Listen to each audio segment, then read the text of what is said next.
bucket list, but This meeting is being recorded. I ended up going there, and it really was the trip of a lifetime. So, how did it happen that I went? Many years ago, I met a woman named Eileen Connor in Mexico. Eileen had lived and taught in Kenya when she was in her 20s, and it remains one of her favorite places on earth. In fact, her phone case is scripted with the words, "I don't need therapy, I just need Kenya." Eileen goes back to Kenya every few years, and this year was her year to visit. She and another friend had planned a trip, and they invited me to tag along. I hesitated, and then I thought I would never go unless it was with Eileen, who knows her way around and personally knows a good guide. If not now, when? I would probably never go. As one of my friends said, you know what? It's one less month you can pay for in the nursing home. So that's what I did. I just have to die a month earlier. I do have several friends who had gone to Africa, and they just had a wonderful time there. They loved it. So the thought of seeing giraffes, elephants, lions in their natural habitat was intriguing to me. Plus, I love seeing other cultures. I find a lot of value in experiencing other ways of life firsthand. I find other cultures to be living evidence that Western culture is not the only way to go, nor is it always necessarily the right way to go. To understand the Kenyan people, you should know a little about the country itself. Kenya covers 224,081 square miles. It is the world's 48th largest country by area. And during our 3-week stay, I felt like we covered about 200,000 of those miles, but in reality, it was probably only about 2,000. We went through the famous Rift Valley to Lake Victoria, and then we circled back to Kericho, where tea is made, then on to the Nakuru National Game Park, and then to the Masai Mara Game Park, which borders Tanzania and the Serengeti. After about a week, we headed back through Lake Naivasha, ending up in Nairobi again, where we caught a flight to the oceanside city of Mombasa, which was 300 miles away from Nairobi. In the midst of all of this traveling, we spent almost 10 days doing on safari, which involves driving through the game parks and stalking animals with our cameras. That was a lot of driving too. Kenya is home to more than 53.1 million people, according to the latest census. It's the 27th most populous country in the world. And the cities, like Nairobi, which is the capital, are literally teeming with cars, buses, and motorcycles, which they call boda-bodas, and pedestrians, and also still herds of cattle. The Maasai still herd their cattle everywhere over the country, and they still herd them right through the middle of Nairobi, no matter how much traffic there is. It was all a little bit overwhelming to me. I'm used to being able to head out of my hotel or wherever I'm staying in a foreign place and cruise the sidewalks to kind of get a feel for it. But in Nairobi, it's not safe to go on an unguided walking tour because you could easily get run over by a car, a bus, a boda, or a Maasai-owned cow. It's a challenge to even cross the road because pedestrians don't have the right of way. You wait until there's a great big group crossing, and then you go with the group. There's safety in numbers. I would like to mention that out of the 53.1 million Kenyans, maybe one person is not gorgeous and one person is overweight. Kenyans have beautiful, flawless, dark skin and beautiful, flawless white teeth, and they are almost always smiling. The professionals that we saw in our downtown Nairobi hotel were extremely well dressed and groomed. You did not see anyone in sweatpants or yoga pants, no jeans hanging from the hips with underwear showing at the top, no woman whose hair wasn't done.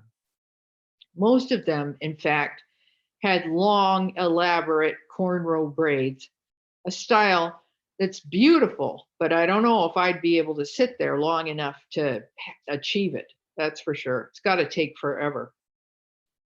By now, you probably think that I'm being superficial, but I'm getting around to the reason that appearance is important in Kenya. And to understand that, we have to look at the history of the country. Kenya started as a country of tribes, which did not always get along. Then, from 1500 AD to 1963, Kenya was colonized, first by the Portuguese and then by the British. It took Kenya's 11 years of what is called the Mau Mau Rebellion to get their independence and form their own government, which is now called a presidential democratic republic. Kenya is now a member of the United Nations, the Commonwealth of Nations, the World Bank, and the International Monetary Fund, as well as many other international organizations. So in a very short time, shorter than my lifetime, 60 years, Kenya has gone from being a colony to being a well-respected democracy. We did drive around Nairobi enough to see several historic sites, and we visited the Nairobi National Museum, where a very knowledgeable and, of course, very well turned out guide started us out by showing us Turkana Boy, a 1.6 million year old Homo erectus fossil excavated from Lake Turkana by paleoanthropologists Richard Leakey and Kamoyo Kimu. So Kenya's people descended from some of the first human beings on this earth. On our way to the museum, our driver pointed out the statue of Thomas Maboya, which stands across the street from the pharmacy in which he was assassinated. Maboya was a Kenyan trade unionist, an educator, a Pan-Africanist, an author, an independence activist, and a statesman. He was one of the founding fathers of the Republic of Kenya, and he helped build the trade union movement across Africa and served as an African representative to the International Confederation of Free Trade Unions. Maboya was known all over the world for his intelligence, charm, leadership, and oratory skills, and he was the main reason we drove 11 and a half hours from Nairobi to Rusinga Island on Lake Victoria. Maboya was born and raised on that island, and originally, one of the travelers who was going to go on this trip wanted to see the Maboya Mausoleum. Unfortunately, that fella had back problems and he didn't make the trip, but the rest of us saw the mausoleum and heard one of Maboya's cousins, who still lives on Rusinga, tell the story of Thomas Maboya. But an added bonus to making our way to Lake Victoria was a visit to a fishing village on Rusinga Island. That was one of the most authentic experiences I think I've ever had while traveling. A local man who worked at the inn where we stayed walked us down to the fishing village, explaining how the small narrow boats go out at night. They all have lights on them, and then they set out their nets and they trap these fish that are attracted to the lights that they see. Each boat comes back in the daytime, and during the day, it's the job of the women to take that catch of fish and lay them out over these huge tarps so that they can dry out in the sun. The women, who are all dressed in finery that obviously came originally from some American's closet, watch over the fish and make sure the birds don't eat too many of them. It didn't smell great there, but it was something to see these silver fishes spread out over tarps as big as pickleball courts, drying in the sun. We also walked down to the water's edge, where women were washing clothes and their young children in the lake. The kids were having a ball, as most kids do in water. On the way back, we passed through the village streets, which were bordered by tiny houses, mostly made from corrugated iron. Women cooked on the streets in front of their homes, some for the restaurants in the village. Other homes had neat, if rather rickety, shelves of vegetables and fruit in front of them. Those were the produce markets. And then chickens and goats and even a pig strolled freely through the streets. The children openly gawked at us. We were probably the only Wasungas, or white people, that they had ever seen. On the way to the village, we passed a number of cows just grazing in the grass. Our guide, Sam, told us that their owners let them roam free during the summer. Then they would come gather them up when the weather began to change and the kids went back to school. The weather doesn't change a lot. It's a pretty comfortable climate, thank God, because the homes or shelters are barely enough to keep the rain off. The importance of education is clearly evident by the sheer number of schools in Kenya. And this was something I found a big contrast with going to Mexico. In Kenya, there were schools everywhere you turn. Our guide for the trip, Sammy Mena, sends his grandchildren to a Christian school. Sammy told us how he believes a good education is the most important thing you can give a child. And he's still helping his son, Patrick, who's an adult, go back to school to learn Spanish so they can expand their guiding service to the many clients that come from Spain. In Mexico, education is not valued, and a lot of kids never finish more than the 8th grade. They are sent to work, at menial jobs as early as possible to help support the family. Oh, and by the way, every Kenyan we met slipped smoothly from English to Spanish, Swahili, and back again. It was amazing to listen to them.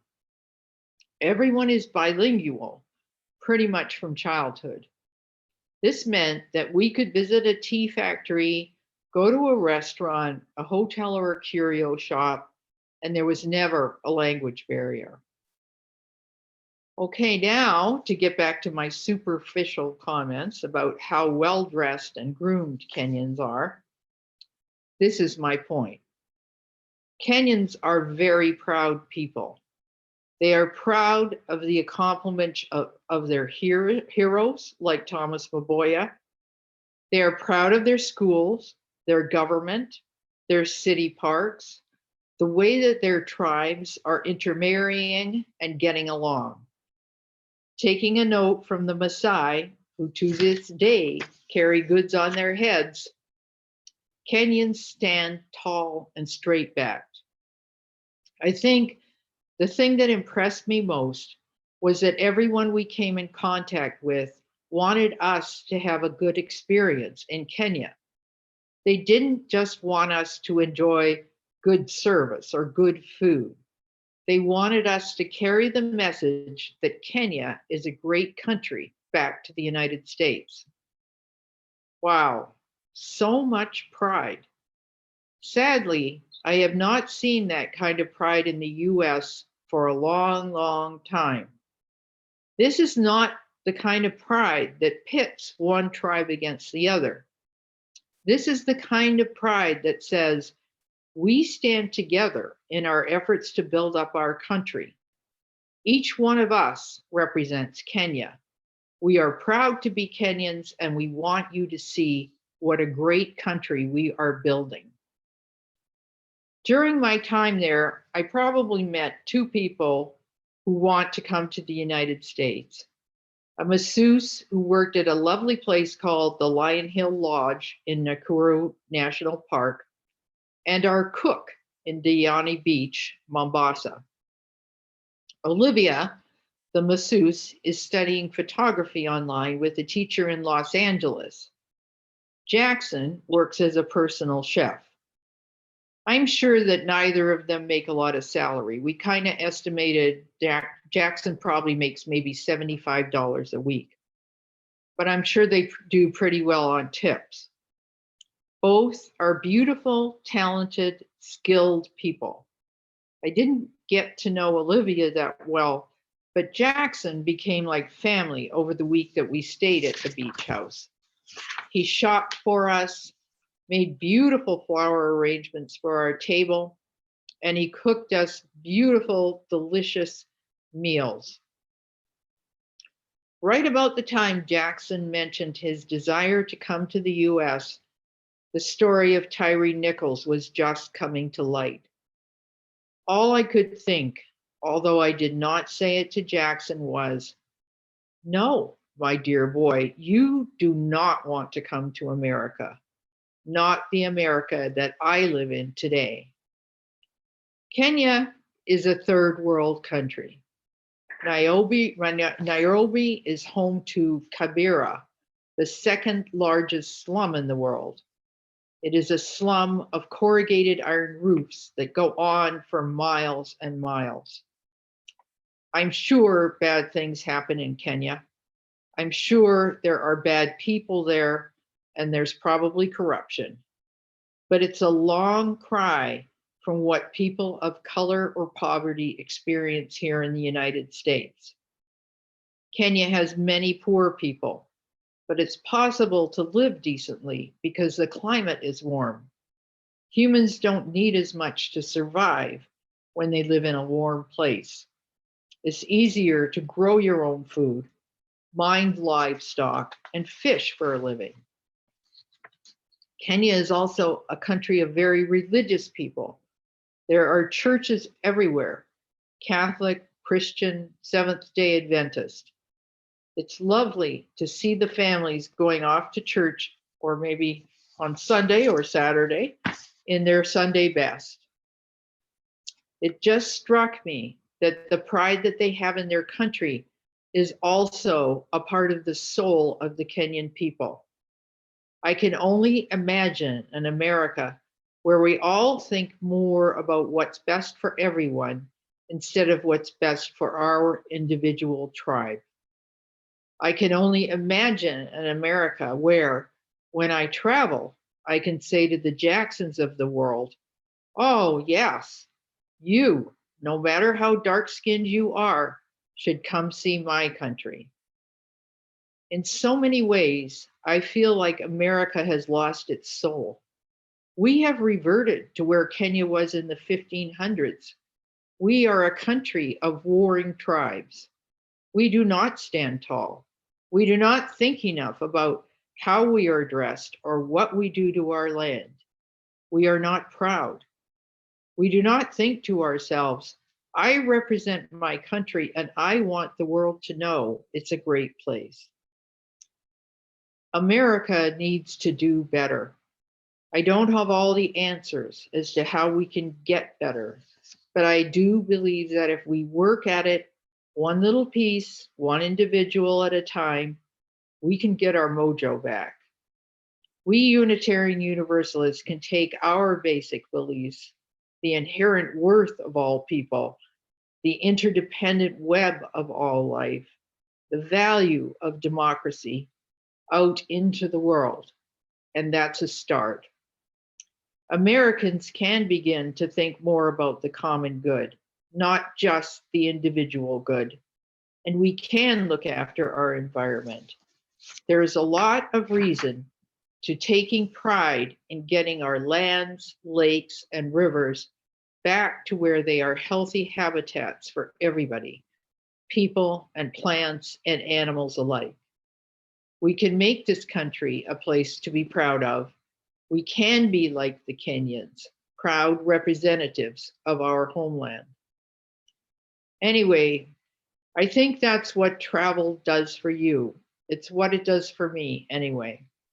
It shows you that there are other cultures, other things to do. There are other ways to be. And maybe, just maybe, if we emulate some of the good things about these other cultures, we can improve our own. So be it, and blessed be. Now I need to closing words.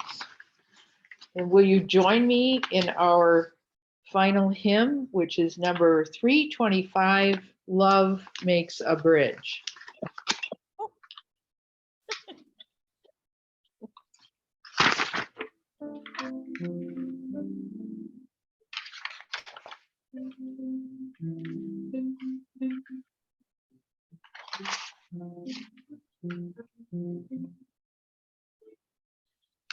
Makes a bridge from heart to heart and hand to hand. Love fights when laws are blind and freedom banned. Love breaks the walls of language, gender, class, and age. Love gives us wings to slip the bars of every cage. Love lifts the hopes that force and fear of being too. Love breaks the chains and gives us strength to stand our ground. The next two, you're on your own because I can't see both spots.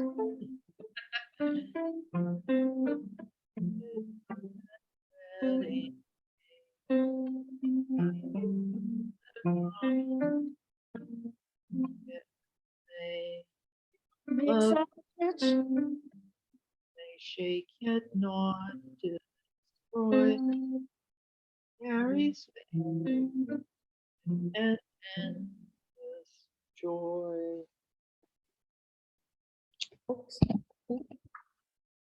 Our closing words this morning come from Eric Walker Wickstrom. They are called To Blanket the World. One snowflake is a marvel, a miracle. 4 snowflakes, 5, and the kids begin to run around in the yard. 100, and the cars start slowing down. 1,000, 2, you can see where this is going. We are strengthened in coming together, joining with others, blending our efforts with each other's and with those who believe, as we believe, that we can make a better world. Together, we are more than we could ever be alone. One UU, one congregation of UUs, is a miracle, a marvel. Joined together with other UU congregations, we can help create a wonderland, a world blanketed with love and justice, understanding and hope.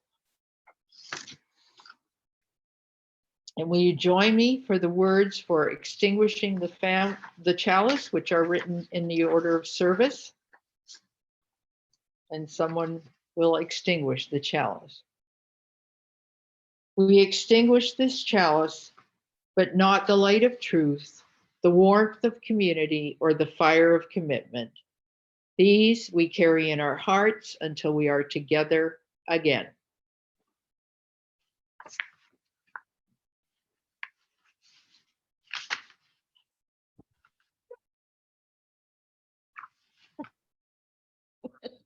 It's startling. Okay, so Oh, Patty, we didn't do announcements. oh, okay. Let's do announcements. Do we have any? We don't have any.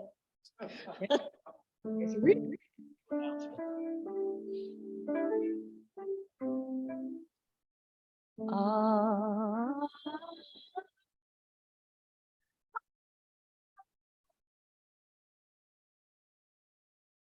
Ariariamus latte, ariariamusta, arianatis latte, adwa.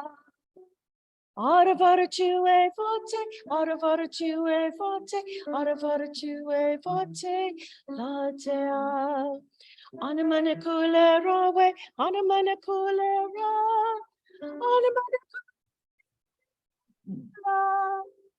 Anamanakulera way, akala, ayakuaye.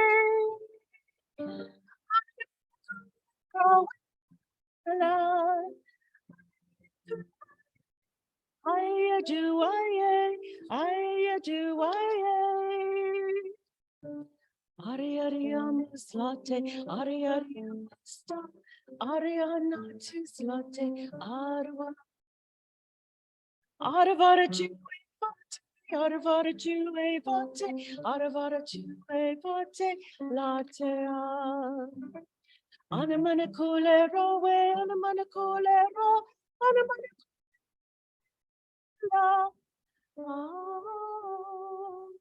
Anamanakulero way, akala, ayakuaya. Anamanakulero way, akala, ayakuaya.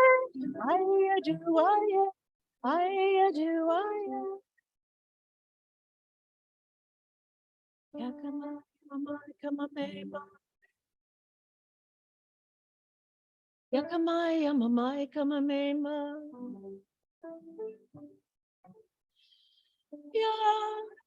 Yakama, mea. Ayakuaya, ayaku.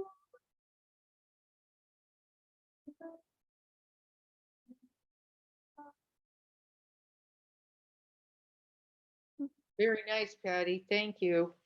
Thank you. Oh, You know, guys, I came really close to actually coming to Buffalo this weekend. And the only reason I didn't come was because the weather was supposed to be kind of icy and snowy in Erie.